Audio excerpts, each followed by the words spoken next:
अभी जो बच्चे एसएसबी के लिए जा रहे हैं, अगर उनके लेक्चरेट में इंडिया पाकिस्तान रिलेशंस आ जाता है तो डेफिनेटली कुछ बातें ऐसी है जो हमारे माइंड में एकदम फिक्स है और उनके बारे में हमको बोलना ही है। बट हमें एज ए होल बोलना है इसको, क्योंकि अभी जैसे कोई बच्चा अगर जा रहा है और अगर वो सिर्फ ऑपरेशन सिंदूर के अराउंड ही बोलेगा तो उसको उतना उतना जीटीओ की नज़र में उतना माइलेज नहीं मिलेगा।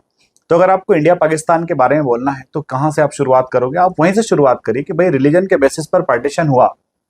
पार्टीशन के जस्ट आफ्टर हम एक वार में चले गए, पाकिस्तान ने हमें एक वार दे दिया और उस वार के बाद में फिर हमारा जो चूंकि इंस्ट्रूमेंट ऑफ एक्सेशन पे साइन हो चुके थे, उसके बावजूद भी हमारे जम्मू एंड कश्मीर का बहुत सारा हिस्सा पाकिस्तान ने इलीगली ऑक्यूपाई कर लिया, पाक ऑक्यूपाइड कश्मीर बना दिया।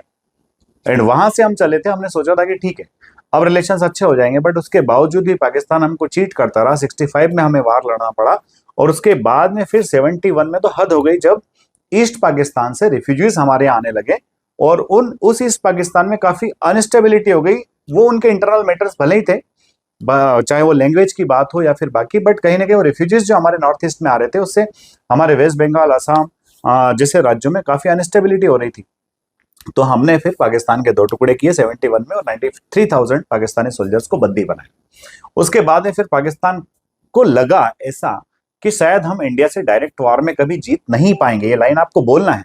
तो उसके बाद उस समय की उनकी मिलिट्री लीडरशिप ने हमारे अगेंस्ट प्रॉक्सी वार करना स्टार्ट किया और उन्होंने एक पॉलिसी अपनाई जिसको बोलते हैं वो लोग 1000 कट्स पॉलिसी, यानी कि हम इंडिया को हजारों जख्म देंगे। और उस पॉलिसी के तहत इन्होंने टेररिज्म को स्टेट स्पॉन्सर करना शुरू किया। बट इंडिया की भलात आप देखिए कि उसी दौरान जब इंडिया इनसे वार लड़ रहा था उसी टाइम हमने जो है इंडस वाटर ट्रीटी किया और हमारी रिवर जो हमारे यहाँ ओरिजिन होता है इनका, उनका मैक्सिमम वाटर उनको दिया ह्यूमैनिटेरियन बेसिस पर। बट पाकिस्तान इन सब से सुधरने वाला नहीं था। इसके बाद बात आती है कि फिर हम पाकिस्तान के साथ में सियाचिन में लड़े और हमने पाकिस्तान को वहां से पीट के भगाया। उसके बाद भी पाकिस्तान ने हमारे जम्मू एंड कश्मीर को काफी अनस्टेबल कर दिया और वो अनस्टेबिलिटी इन्होंने की 90s के दौरान, उसी दौरान जिस टाइम पर अफगानिस्तान में जंग चल रही थी और उसी दौरान जिस दौरान यूएसएसआर का डिसइंटीग्रेशन हो रहा था।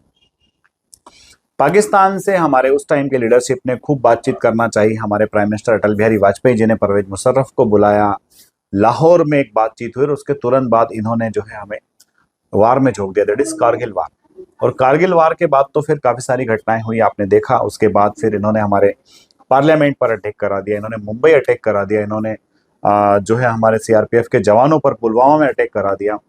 इन सारे अटैक्स के बावजूद जो है इंडिया चाहता था कि नहीं भाई स्टेबल नेबरहुड रहे, तो हमने वही एकदम कैलकुलेटेड मेजर्स लिए। हमने रिटेलिएट किया बट बिल्कुल कैलकुलेटेड वे में किया और